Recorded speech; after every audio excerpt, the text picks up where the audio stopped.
গুনাহগার হিন্দু হোক, বৌদ্ধ হোক, খ্রিস্টান হোক, মুসলমান গুনাহগার হোক, পৃথিবীর মানুষ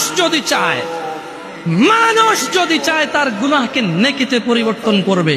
ও যেই ধর্মেরই হোক না কেন, যেই দিনেরই হোক না কেন, সেম প্রসেস শিখাই দেব, জানাই দেব যে হিন্দু লোকটা যদি তার শিরকের গুনাহকে নেকিতে পরিবর্তন করতে চায়, ইল্লা মান তাব, এ হলো মানুষ, এ হলো কি মানুষ, ওর ধর্ম যেটাই হোক।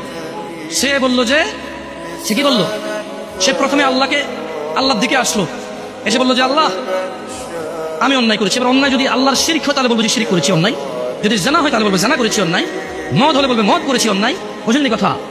আল্লাহর কাছে এসে বলবে আল্লাহ শিরক করতাম আর করবো না, মদ খেতাম আর খাবো না, জানা করতাম আর করবো না, এই ধরনের যে কোনো অন্যায় বলবে যে আল্লাহ এটা করবো না। তো আল্লাহ বলছে ইল্লা মান তাব,